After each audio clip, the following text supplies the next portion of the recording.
Assalamualaikum warahmatullahi wabarakatuh. Pertama-tama marilah kita panjatkan puji syukur kita kepada Allah Subhanahu wa taala karena atas berkat dan rahmatnya kita dapat berkumpul pada malam ini dengan keadaan sehat walafiat. Salawat serta salam juga tak lupa kita curahkan kepada Nabi besar Nabi Muhammad SAW. Yang terhormat kepada Bapak Kepala Sekolah MAN 1 Jember serta para guru, panitia, dan staf acara hari ini, dan adik-adikku siswa MAN 1 Jember yang saya sayangi. Pertama, di sini saya akan menyampaikan apa itu seni mengeluh, tentang seni mengeluh. Jadi, pertama mari kita berpikir, siapa sih yang tidak pernah mengeluh? Jangankan tidak pernah mengeluh ya, pagi tadi seperti saja sudah mengeluh. Misalkan nih, ketika keadaan macet, tiba-tiba aduh kok macet sih, atau ini kenapa jadi rame begini, ini kenapa lampu merahnya lama ya, itu kan mengeluh. Siapa sih di sini yang mengeluh? Kira-kira apa ya penyebabnya? Nah itu, tapi ya kenapa kok ada orang yang mengeluh ada yang enggak? Nah pertama, mereka mengeluh karena mereka nggak punya kontrol atas masalah yang terjadi tersebut. Semisal ketika tiba-tiba ada tikus datang di rumah, nah itu kan kayak, ini kenapa ada tikus ya? Kenapa bisa tikus ini tuh mengganggu banget? Nah itu karena bukan dari kontrol kita jadi mengeluh kayak, tikus ini tuh nakal banget, kenapa ada tikus di rumah ini, kita jadi otomatis mengeluh. Nah karena itu hal-hal yang tidak bisa kita prediksi, tidak bisa kita tahan. Kemudian yang kedua, orang mengeluh karena mereka belum menerima bahwa mereka nggak bisa mengontrol keburukan tersebut. Misalnya, aduh nilaiku jelek banget, aku dapat F, aku dapat sekian, aku dapat 50. Nah itu mereka nggak menerima kalau itu tuh di luar kontrol mereka. Kayak yang menilai kan guru, yang menilai kan dosen, gitu, bukan kita. Jadi seharusnya mereka paham, kita paham kalau itu di luar batas kita, bukan hal-hal yang bisa kita kontrol. Maka dari itu kita mengurangi mengeluh. Kemudian yang ketiga, mereka yang belum menerima bahwa mereka nggak bisa kontrol, dan mereka juga sudah menerima bahwa mereka nggak bisa ngapa-ngapain. Jadi ketika seperti contoh yang kedua tadi, di sini, aduh aku mendapat nilai F nih, kenapa ya? Nah mereka ngerasa bahwa mereka tuh nggak bisa mengubah keadaan tersebut. Meskipun hal tersebut tadi di luar kendali mereka, tapi mereka bisa mengubahnya. Seperti di ulangan selanjutnya mereka bisa belajar, kita bisa belajar lagi, belajar dari kesalahan yang lalu, apa yang salah dari ulangan kita yang lalu. Nah, lalu kita memperbaikinya, kita mengubah keadaan tersebut. Tapi jika kita mengeluh, kita akan berpikir bahwa kita tuh tidak bisa merubah apa-apa, jadi kita hanya terbatas fokus saja kepada kesalahan tersebut, kepada keburukan tersebut, kepada kejelekan tersebut. Nah, mengeluh itu sebenarnya merupakan hal-hal yang sebaiknya kita kurangin ya, kalau diminimalisir. Seperti dalam filsafat stoik nih, dalam mindset stoik, bahwa pandangan mereka, pemikiran mereka itu, mereka bersedia atas kejadian yang akan terjadi. Misalnya akan kemungkinan yang terburuk, mereka juga berpikir tentang itu. Jadi ketika hal-hal tersebut benar-benar terjadi, mereka akan mengeluh karena memang ya itu saja, itu yang memang akan terjadi gitu. Jadi harus bagaimana lagi? Jadi mereka bisa mengubah keadaan tersebut sebelum hal tersebut jadi. Mereka sudah bersiap-siap untuk memperbaiki tentang masalah tersebut. Nah, tidak hanya itu, tidak hanya apa penyebabnya sih orang mengeluh, tapi kita di sini akan menjelaskan tentang dampaknya. Nah, dampaknya yang pertama, kita akan otomatis memikirkan hal negatif terus. Kenapa?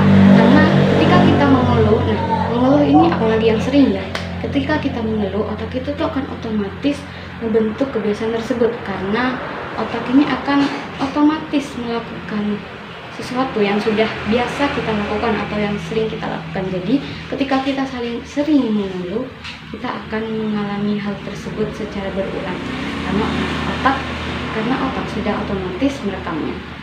Kemudian yang kedua, nah ketika kita mengeluh, itu tidak hanya terjadi pada otak saja yang bagian sinaps-sinaps, tapi itu juga terjadi pada bagian hipokampus. Nah, dengan mengeluh, hipokampus pada otak kita akan lebih mengecil dan sehingga menyebabkan kita itu sedikit melupakan sesuatu karena hipokampus ini berhubungan dengan memori. Jadi ketika kita sering mengeluh, kita akan melupakan beberapa detail-detail yang lain sehingga kita sering melakukan kesalahan karena kita akan lebih sering lupa. Kemudian yang ketiga, dari segi otak tersebut, gak hanya kita yang menjadi dampaknya, tetapi juga orang lain, orang yang kita keluhin.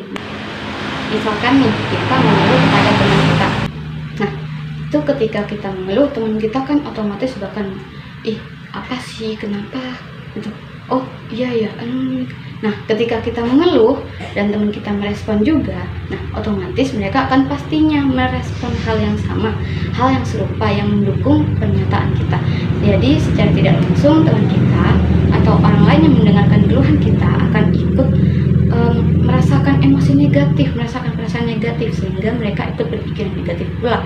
Gimana lama-lama mereka juga akan bosan atau muak ketika kita mengeluh terus. Jadi tidak hanya kepada kita.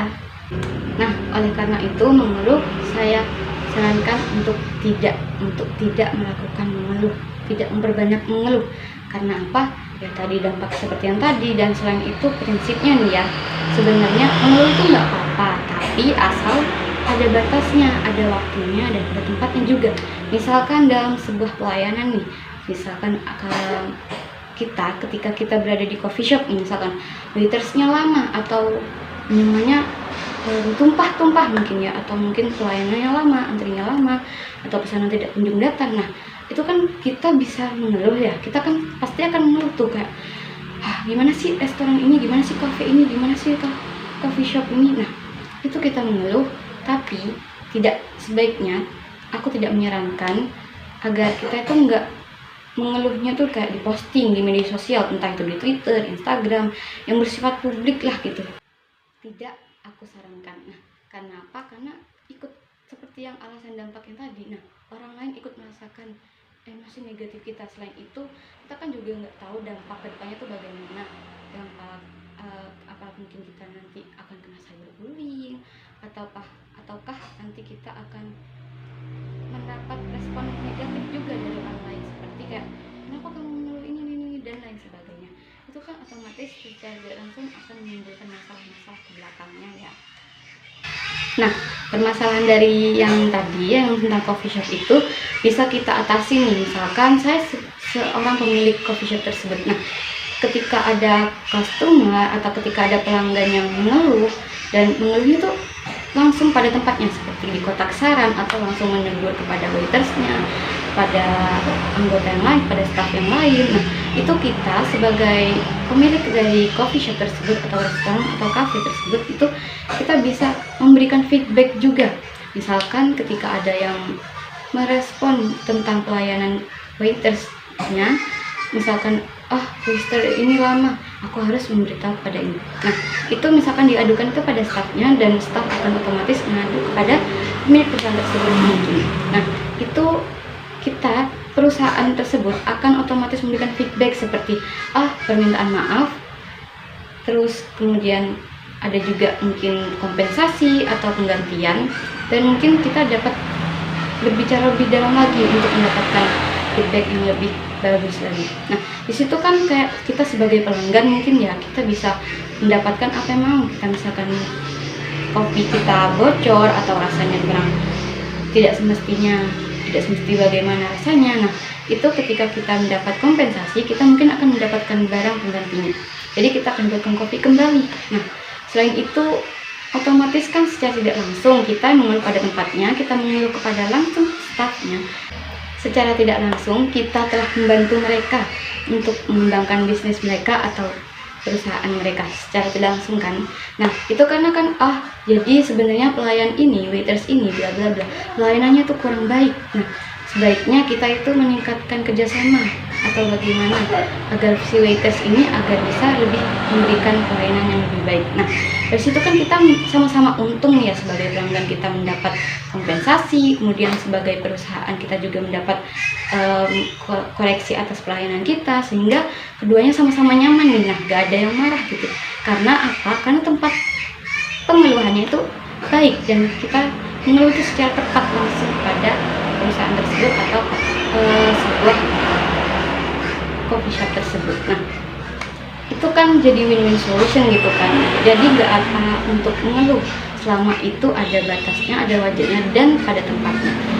Nah, sekian dari saya, itu saja yang bisa dapat saya sampaikan. Kurang lebihnya mohon maaf. Terima kasih atas perhatian kalian semua dan waktunya yang sudah diberikan. Saya di Indonesia, pamit undur diri. Assalamualaikum warahmatullahi wabarakatuh.